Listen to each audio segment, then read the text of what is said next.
학개 2장.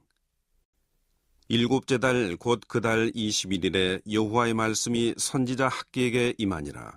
이르시되 너는 스알디엘의 아들 유다 총독 수르바벨과 여호사닥의 아들 대제사장 여호수아와 남은 백성에게 말하여 이르라.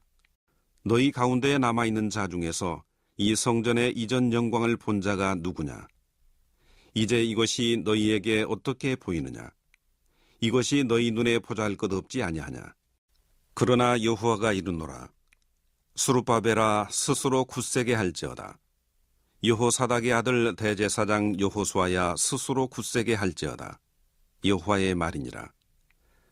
이 땅 모든 백성아 스스로 굳세게 하여 일할지어다. 내가 너희와 함께 하노라. 만군의 여호와의 말이니라. 너희가 애굽에서 나올 때 내가 너희와 언약한 말과 나의 영이 계속하여 너희 가운데에 머물러 있나니 너희는 두려워하지 말지어다. 만군의 여호와가 이같이 말하노라. 조금 있으면 내가 하늘과 땅과 바다와 육지를 진동시킬 것이요 또한 모든 나라를 진동시킬 것이며 모든 나라의 보배가 이르리니 내가 이 성전의 영광이 충만하게 하리라.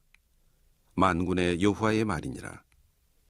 은도 내 것이요 금도 내 것이니라. 만군의 여호와의 말이니라. 이 성전의 나중 영광이 이전 영광보다 크리라. 만군의 여호와의 말이니라. 내가 이곳에 평강을 주리라. 만군의 여호와의 말이니라. 다리오 왕 제2년 아홉째 달 24일에 여호와의 말씀이 선지자 학개에게 임하니라.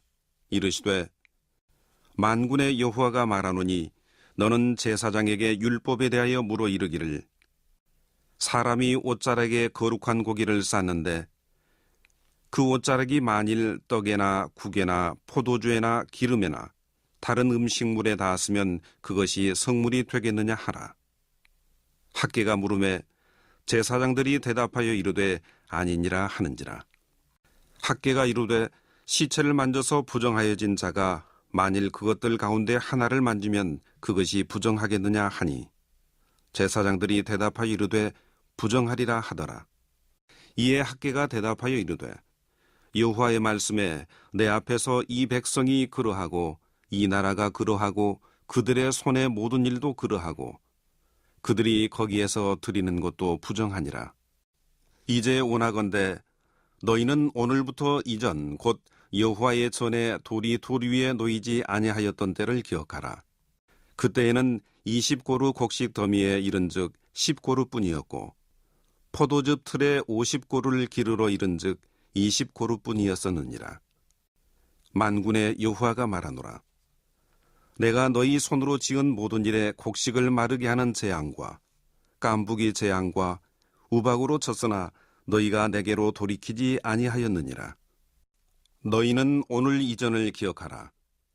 아홉째 달 24일 곧 여호와의 성전 지대를 쌓던 날부터 기억하여 보라. 곡식 종자가 아직도 창고에 있느냐? 포도나무, 무화과나무, 석류나무, 감람나무에 열매가 맺지 못하였느니라. 그러나 오늘부터는 내가 너희에게 복을 주리라. 그달 24일에 여호와의 말씀이 다시 학개에게 임하니라.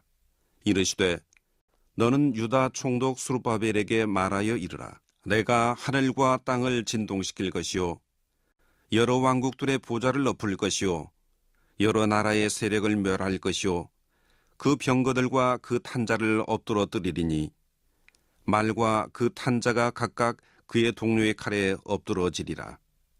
만군의 여호와가 말하노라. 스알디엘의 아들 내 종 수르바벨아, 여호와가 말하노라.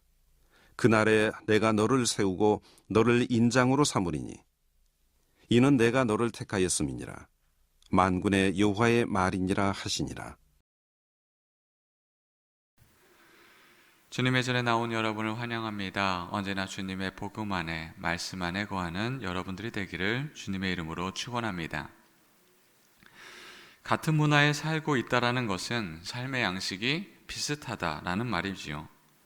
동서양의 문화는 극명하게 다릅니다. 그러나 같은 동양이라 하더라도 자세히 보면 그 삶의 양식이 다르지요. 커다란 삶의 카테고리 안에는 동양이다라고 같을지 모르지만 나라가 다르고 역사가 다르면 그의 삶의 양식은 다릅니다. 이는 같은 나라라 할지라도 지역에 따라 또한 다릅니다. 어떤 지역에 따라 그 지역이 갖고 있는 아픔이 있고 그의 삶의 양식이 다릅니다. 또한 시대에 따라 다르게 경험하는 것도 있습니다. 같은 인천이라 할지라도 80년대의 인천과 현재의 인천은 완전히 다른 지역이지요. 이렇듯 사는 곳과 사는 장소에 따라 다른 문화를 경험하게 됩니다. 그래서인가요? 우리는 아이들을 키울 때 조금 더 좋은 학군에서 키우려고 하는 사람들을 보게 됩니다. 좋은 문화, 좋은 곳으로 아이들을 키우게 되면 좋은 영향을 받지 않을까라는 생각이지요. 우리가 찾아야 할 것은 학군이 좋고 좋은 문화를 경험하는 곳, 잘 형성된 곳, 그런 곳을 찾아야 되는 것이 아닙니다. 하나님의 말씀을 따르고 세상의 힘에 득세하는 곳이 아닌 하나님의 문화가 잘 형성된 곳을 찾아야 합니다. 또한 우리가 그 하나님의 복음의 문화를 잘 형성하고 전파해야 합니다.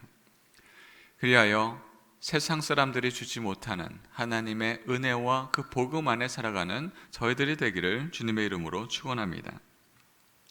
오늘의 말씀은 학개 2장 말씀으로 바벨론 포로 귀환 후에 황폐해진 예루살렘을 재건해야 하는 막중한 임무를 부여받은 그런 말씀입니다. 그러나 현실은 녹록지가 않습니다. 말씀을 따라 살기 위하여서 바벨론에서 돌아왔습니다. 그래, 우리는 이제 복음 안에 올바로 살 거야 하며 돌아왔는데 삶의 자리는 너무나 황폐해져 있습니다. 성전은 회파되어 있고 먹고 살 것은 막막합니다. 복음 안에 살기 위하여 다짐하였고 목숨도 걸었는데 삶의 자리가 황폐되어 있으니 살 집이 없으니 그들은 고민하기 시작합니다. 그리하여 당면한 삶의 문제 앞에 복음도 말씀도 잠시 뒤로 미루게 됩니다. 오늘 살 것에 대한 문제를 해결하지 못했기에 성전을 짓는 것도 건축하는 것도 삶 속에서 살아가는 것도 너무나 어려워집니다. 그래서 성전을 짓는 것이 차일피일 미뤄지고 있습니다. 말씀에서 집을 건축하라는 표현은 단순한 건축에 머무르지 않습니다.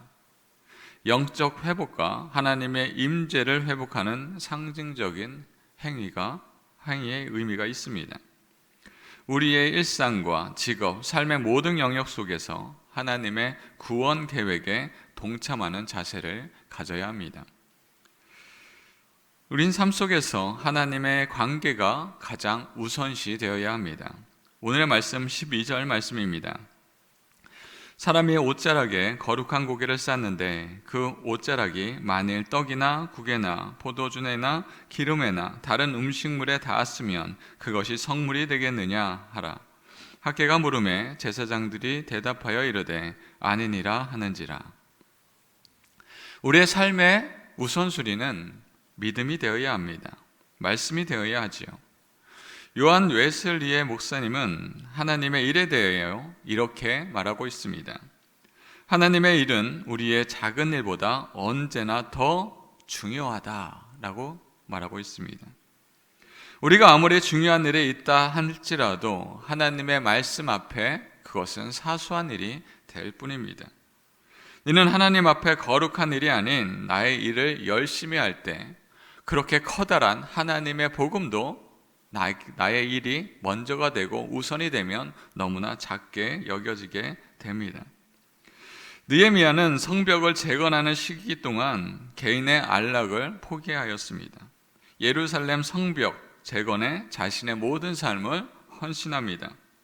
주변 나라들의 방해로 인하여서 성벽 재건이 반역으로 오해받기도 하였고 혹은 느헤미야를 해하기 위하여서 많은 계략들이 있었습니다.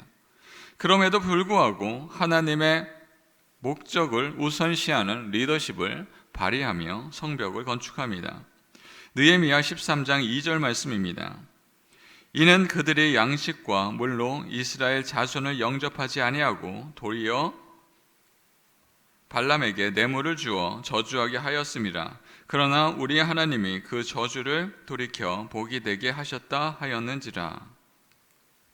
성벽을 재건하는 중체대한 일 앞에 느헤미야는 이스라엘 백성에게 바알부올 사건으로 고통 속에 있었던 이스라엘의 그 역사를 다시 한번 드러냅니다. 하나님께서 애굽에서 출애굽하고 가나안으로 들어가기 직전에 그들은 바알부올 사건 때문에 이스라엘 백성들이 커다란 고난에 빠지게 되었던 것이지요. 하나님 앞에 온전함을 보이지 못하였기 때문에 그들은 고난 속에 들어갔습니다. 성벽을 건축하고 사는 것, 그것은 단순히 나에게 안전한 벽을 건설하는 것, 그런 의미가 아닙니다. 그들의 삶의 자리가, 삶의 그 의미가 주님 앞에 복음으로 무장되어야 한다라는 것이지요. 이와 같이 성전을 건축하는 것은 건물을 빨리 지어야 함을 요구하는 것이 아닙니다. 이는 복음 안에서 살아가는 삶 속에서 회복과 신앙의 개혁을 요구하는 것입니다. 우리는 삶 속에서 무엇이 먼저가 되고 있습니까? 오늘 본문 말씀에 이스라엘 백성과 같이 오늘의 일들이 급하게 보여서 성전을 짓는 것이 믿음의 뒤로 미루어지고 있지는 않습니까? 각자의 삶과 자신의 집을 짓는 것이 더욱 중요하게 여겨지고 있지는 않습니까?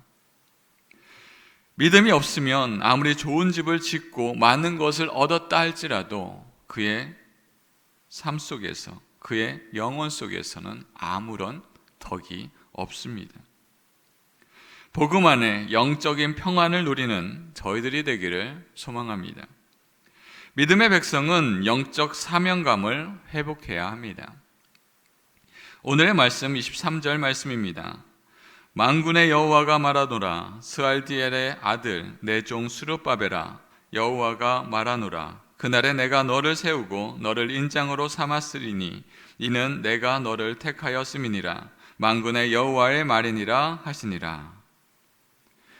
하나님은 믿음의 사람을 택하여 하나님의 사역을 맡기십니다. 하나님이 스알디엘의 스룹바벨은 왕의 혈통으로 유다 총독으로 이스라엘을 이끌게 한 것은 개인의 이득을 위해서가 아닙니다. 하나님의 말씀을, 하나님의 사역을 맡겨주기 위한 것이지요. 자신의 정체성을 아는 자는 어떤 자리에 있을지라도 자신의 맡겨진 본분을 다 합니다. 바벨론에 잡혀 있었지만 하나님의 말씀을 따르기로 정한 다니엘과 같이 에스더가 페르시아의 왕으로 있었으나 하나님의 구원 계획을 알고 죽음의 각오로 유대 민족들을 구원하였던 것과 같이 하나님의 사람이라는 정체성으로 살아갈 때 하나님의 사역에 동참하게 됩니다. 하나님의 역사하시는 그 역사하심은 스스로 하나님 혼자 행하시지 않습니다. 믿음의 사람과 함께 하나님의 역사하심을 이루고 계십니다. 나의 생각을 넘어 하나님의 백성의 정체성으로 살아갈 때 우리를 통하여 하나님의 공의가 만방에 전파되게 됩니다. 우리의 삶은 하나님의 선교적 도구가 되어야 합니다. 우리의 직장과 우리의 전문성 등이 하나님 나라의 확장으로 축복의 통로가 되어야 합니다. 사랑하는 성도 여러분, 우리는 때를 얻든지 못 얻든지 주님의 사람으로 살아야 합니다. 나의 일이 우선이 되면 복음이 우리 안에서 살아 움직이지 못합니다. 세상이 우리를 이끌어가게 되고 세상 속에 끌려갈 수밖에 없습니다. 그러나 하나님께서 우리를 이 세상에 세워두신 이유는 이 세상의 복음의 통로로서 믿음의 사람으로서 세워주셨습니다. 그리하여 우리는 주님의 뜻을 바라보며 살아갈 때 우리의 삶 속에서 하나님의 역사하심을 바라보며 사는 저희들이 되기를 주님의 이름으로 축원합니다.